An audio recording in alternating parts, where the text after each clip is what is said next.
से जूम वो जोता तो करा लो, पहले एक बार जूम कर लो क्या? लंदन से है तो वो टाइम चेंज करना पड़ेगा इसलिए मैं पूछ रही हाँ तो टाइम दे दो। आपका 5 आपका कितनी देर रहेगा 5 o'clock तक कर दो नहीं उनको जल्दी करना है वो उनका कितनी देर 15 मिनट्स रहेगा तो मैं इसके लिए आपको पूछ रही हूँ 3 o'clock इज इट फाइन? 3:30 हाय रब्बा, कैसा लग रहा है? ऐसा लग सब्जी भाजी की दुकान लगा के बैठी हूँ मैं। भाजी ले लो, भाजी ये ले लो, ऐसी वो ड्रेस भी वैसी पहनी हूँ, मच्छी वच्छी वाली नहीं लग रहा। लिपस्टिक गई। Sweetie, plus 918 9042.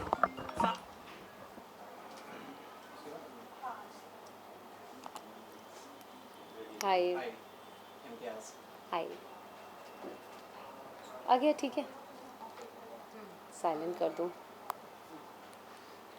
मुझे। हाँ नथिंग, रिजवान जी को चेक देना, अभी आ रहे हैं, उनका बंदा आएगा। तुम वो TDS उससे पूछ के दे बात कर लो, CA को पूछ लो कि इतना इतने % का। हाँ जी ये ठीक है। कितना आ रहा है, मतलब मिड शॉट कितना ले रहे हो आप? मेरा टाइट क्लोज ले रहे हो? इतना टाइट क्लोज फ़ोन दिख रहा है? अच्छा अच्छा अच्छा अच्छा, ऐसे दिख रहा है। नहीं साइड होती है, मेरा साइड एंगल ऐसे अच्छा था। अभी ठीक है, ये लो बेटा। हाँ इसका 40%। तो मैम आप बिग बॉस के घर के हिस्सा रही हो और किस तरह की जर्नी रही आपकी? काफ़ी छोटी जर्नी थी लेकिन बहुत ही अच्छी जर्नी थी, क्या कुछ कहना चाहोगे उसके बारे में? उसके लिए मैं सिर्फ इतना कहना चाहूँगी कि ऑडियंस ने मुझे बहुत प्यार दिया। आने के बाद मुझे एक अच्छा रिस्पांस मिला है, जो कि मैं जैसे सदमे में आई थी निकल के, सो वो चीज़ मेरे लिए बहुत पॉजिटिव हुआ। So thank you so much audience के लिए कि एटलीस्ट उनका नज़रिया कुछ बदला। भले ही कम दिन थे मेरी उस घर पे, बट नज़रिया लोगों का बदला। साथ ही बिग बॉस के घर में कभी भी कोई भी आता है तो हमेशा किचन को लेके ही लड़ाई शुरू होती है, तो मैं जानना चाहूँगा आपका किससे नोक-झोंक हुआ, आप कुछ बताना चाहोगे? किचन को लेके तो कभी मेरी लड़ाई नहीं हुई, उल्टा सब मुझे किचन में देखना पसंद करते थे, क्योंकि मुझे खाना बनाना वाकई में अच्छा लगता है। और मैं बहुत फास्ट कुक हूँ, मैं हाफ एन आवर के अंदर सारा खाना बना लेती हूँ, मैक्स टू मैक्स 1 घंटे के अंदर। सो सब लोग खुश थे खाने के लिए, तो खाना खिलाना ही मुझे बहुत मज़ा आता था, क्योंकि वैसे भी सब आपका काम है खाना खिलाना। सो वैसा सोच के ही गई थी, क्योंकि मुझे ये जोन तो मुझे अच्छा ही लगता है, तो मैंने वो उसको अच्छे से किया। जी, और साथ ही पूजा भट्ट के साथ जो नोक-झोंक हुआ उसके बारे में कुछ डिटेल में आप बताना चाहो? पूजा जी के साथ मेरा पर्सनली कोई ऐसा नहीं है, उनके साथ में कोई पंगा। मैं उनकी रिस्पेक्ट आज भी करती हूँ और आगे भी करती रहूँगी। बट उनका एक ही था, उन्होंने गलत चीज़ों का बहुत साथ दिया, जिसकी वजह से लोगों के पर्सनल लाइफ पे अटैक हो रहा है, या बहुत ज़्यादा ही जलील करने की कोशिश की जा रही थी उस घर पे। सो मैंने हमेशा उनको बोला कि आप गलत चीज़ का बहुत साथ दे रहे हैं मैम, और इस वक्त मैं आपको नॉमिनेट करती हूँ। और जैसे ही मैंने उनका नाम लिया तो उन्होंने चीखने लगी कि आप विक्टिम कार्ड खेलते हो, ये है वो है। सो वो सारी चीज़ें हुई है। उसके बाद मैंने बोला कि मैं विक्टिम कार्ड नहीं खेल रही हूँ, आप खुद खेल रहे हो, क्योंकि आप पूजा भट्ट होके भी आप महेश भट्ट का नाम ले रहे हो कि मैं उनकी बेटी हूँ। सो विक्टिम कार्ड आप खेल रहे हो, नॉट मी। सो और यही सारी चीज़ें हुई, छोटी छोटी चीज़ें। और एक तरफ उनका कहना था कि वो मुझे समझ नहीं पाई, मेरे अंदर बहुत सारी चीज़ें, उनका कहना कि ये शांत रहती है, ज़्यादा बोलती नहीं, इसके अंदर कुछ है, इसका सेकंड पार्ट है मेरे अंदर गुस्सा है। प्यार जो देख रहे हो आप वही है, सेकंड है गुस्सा, इसके अलावा आदमी और क्या करेगा। गुस्सा मुझे भी आएगा, पर वाजिब बात पे आएगा, ऐसा नहीं कि बेवजह मैं उंगली करती रहूँ किसी को। सो वैसी मेरी परवरिश तो हुई नहीं है। सो जब मुझे लगता और टाइम होता तो मैं आगे वो भी दिखाती, बट कम वक्त पे जितना दिखा सकी, जितनी ज़रूरत लगी मुझे, मैंने उतना ही किया। साथ ही सलमान खान सर की बात करें तो काफ़ी स्ट्रिक्ट रहते हो घर में, उनका बिहेवियर आपको कैसा लगा? उनका बिहेवियर सच बोलूँ तो मुझे बिल्कुल भी अच्छा नहीं लगा, क्योंकि सलमान जी ने जिस तरीके से बात किया, पर्टिकुलर मुझे टारगेट करके, ये बात सब पे लागू की जाती है। तो आई थिंक स्पेशली मैं ही उस घर पे ऐसी नहीं थी कि पर्सनल बात किया है। तो सलमान जी ने जो बोला कि आप पकड़ पकड़ के बोल रहे हो, तो ये पहला वक्त वर्ड ही उनका रॉन्ग वर्ड था।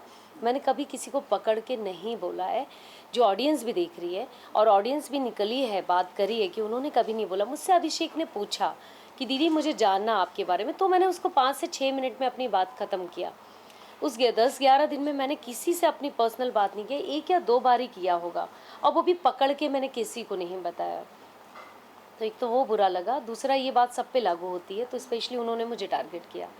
सो मेरे दिमाग में यही था कि ऑफकोर्स एक स्टार का साथ दे रहे हैं वहाँ पर, मेरी कोई इतनी बड़ी कोई औकात है नहीं कि मेरा कोई साथ देगा वहाँ पर। सो उस चीज़ को तो मैं ज़्यादा अब सोच भी नहीं सकती, क्योंकि आप उस घर से आ गई हूँ मैं। जी, तो साथ ही नवाज सर का मूवी फिल्म भी आई है, क्या आप देखने जाने वाले हो? देखने जाने वाली नहीं हूँ, मतलब वो तो घर पे ही है ना, अमेज़ॉन पे है, तो वो तो बैठ के देखूंगी जाके। पर अब दुबई जाऊंगी तो 100% देखूंगी घर पे बैठ के। तो साथ ही कुछ बातचीत चालू है सर के साथ?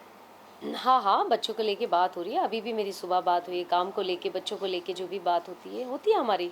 बात तो कभी नहीं बंद होगी ना, क्योंकि जब तक बच्चे हमारे बीच में, बात कभी नहीं बंद हो सकती है। वो खुद भी जा रहे हैं बच्चे लेके बाहर। बच्चे को कौन पसंद है, पप्पा या मम्मी? बच्चों को तो दोनों पसंद है यार। ये बच्चे क्या कहते हैं नहीं कि यार, साथ में बच्चे इतने मतलबी होते हैं, जब माँ के साथ होंगे तो माँ को प्यार करेंगे, बाप के साथ होंगे तो बाप को प्यार करेंगे।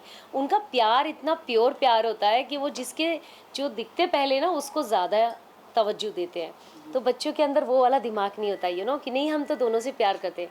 बच्चा जिस तरफ जो देखता है वो उसी पे ज़्यादा झुकता है। कई बच्चे माँ को ज़्यादा प्यार करते हैं, और लेकिन नवाज सर, एक वीडियो वायरल हुआ था हाल ही में कि नवाज सर दोनों बच्चों को काफ़ी केयर करते थे, स्कूल ले जाते थे। हाँ, क्योंकि वो काफ़ी दिन दुबई में रहे, वो लाना ले जाना वो खुद करते थे बच्चों का, नो डाउट। और मुझे बहुत मज़ा आया ये, और मैंने उनको थैंक यू भी बोला इस बात के लिए कि थैंक गॉड, चलो आप काफ़ी वक्त के बाद आप ये चीज़ समझ पाए, आई एम हैप्पी। और ऐसा नहीं कि वो बुरे फादर, मैं ये नहीं बोल सकती हूँ, टाइम नहीं दिया उन्होंने कभी लाइफ में जो दे रहे हैं अभी, बस मुझे वही चाहिए था उनसे हमेशा से। सो अच्छा लगा मुझे देख के, मैंने खुद देखा इंस्टा में कल, तो मुझे बहुत अच्छा लगा। या जी, और साथ ही बात करें बिग बॉस के घर में आप रह के आए हो, कितना बदलाव आप देखने को मिले और क्या कुछ सीखने को मिला? क्योंकि बहुत कुछ सीखने को मिलता है घर बिग बॉस के घर में जाकर। या देखो, बिग बॉस के घर में मैंने ये चीज़, एक चीज़ सीखा कि जैसे हम ज़िंदगी में हम लोग जैसे रहते हैं, नॉर्मल लाइफ में रहते हैं ना, तो हमारे ऊपर एक एनर्जी चल रही है, यूनिवर्स की एनर्जी, जो पावर जिसको हम बोलते हैं।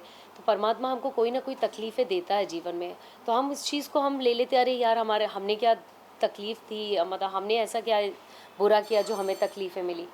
पर परमात्मा हमसे, मुझे ऐसा लगता कि कुछ ना कुछ चाहते कि आप आसपास देखो, आपके कुछ बुरे लोग हैं जो आपके अपने हैं, जो अच्छे लोग हैं जो आपके अच्छे होके भी नहीं होते। सो हमें वो जानने मौका मिलता है जब हमारे पास बुरा वक्त आता है। तो वही बिग बॉस भी वही सेम चीज़ है, वो टास्क देते हैं आपको, सिचुएशन बुरी डालते हैं, तो लोग आप साथ में रह रहे हो, खा रहे हो, और उस वक्त आपको पता चलता है एक आदमी के लिए पूरा, कि उस वक्त हमें पता चलता कि एक आदमी आपके बीच में इतना बुरा इंसान भी है। सो उस बुरा बोलना है आपको, तो बहुत बड़ी बात है, उस बुरे आदमी के साथ आपको 24 आवर्स रहना पड़ जाता है। सो वो बड़ा चैलेंज होता है, मतलब एक जगह पे रह के फिर एक आदमी के बारे में जानना, उसके बारे में, फिर उसके बारे में बुरा बोलना या अच्छा बोलना, फिर उसकी फितरत निकल के आती है, तो इंसान का असली रूप निकल के आता है। उस घर में एक ये अच्छी चीज़ है कि आदमी को बहुत जल्दी आप परख लेते हैं, 1-2 दिन के बाद ही आपको उसकी असलियत पता चल जाती है। पर ये सच ट्रू है, उसमें कोई ड्रामे नहीं करते, वो लड़ाई झगड़ा सब सच है। हाँ, साथ ही आगे क्या कुछ प्लान है आपका? रियलिटी शो, दूसरे रियलिटी शो में जाना चाहोगे या कोई फिल्म वगैरह करना चाहोगे आप? देखिए, मैं तो सब चीज़ के लिए तैयार हूँ, क्योंकि मुझे काम करना है। मैंने पहले भी बताया कि अब ज़िंदगी की शुरुआत कर रही हूँ, ये इस एज में मेरी कोई ज़्यादा उम्र नहीं है, हालांकि 40 की एज हो चुकी है, और अब मुझे इस ज़िंदगी की शुरुआत में शुरू कर रही हूँ, और अब जो भी काम मिलेगा उसको सर आँखों पे रख के आगे बढ़ना है। साथ के साथ डायरेक्शन तो कर ही रही हूँ मैं, प्रोड्यूसर भी एक फ़िल्म प्रोड्यूस कर चुकी हूँ, सेकंड फिल्म कर रही हूँ तीजन बाई, और बाकी एक्टिंग में तो काम करना ही है। साथ ही लास्टली एक क्वेश्चन है, मैं अभी देखा आपने इंटरव्यू में कहा कि इटली में कोई इंजीनियर मिल गया है आपको, उनसे क्या शादी आप करने वाले हो? नहीं, शादी वादी का कोई प्लान नहीं है मेरा। सेकंड फादर मुझे अपने बच्चों को नहीं देना है, वो मैं पहले दिन से क्लियर हूँ। ऑफकोर्स एक औरत की नीड होती है, एक ज़रूरत होती है, एक प्यार होता है, उसकी भुखी हूँ मैं, और वो चाहिए आपको, हर औरत को चाहिए। कोई मैं अकेली औरत नहीं है दुनिया में, हर औरत को एक ज़रूरत होती है लाइफ में जीने के लिए। सो मुझे भी वो सहारा चाहिए, और हाँ, मुझे प्यार मिल रहा है तो मैं क्यों नहीं लूँ, और बड़ी ईमानदारी से प्यार मिल रहा है तो जी वेलकम किया मैंने उस प्यार को। और हाँ, वो अच्छे इंसान है, इंटेलिजेंट आदमी है और खूबसूरत आदमी है। Thank you madam. Thank you.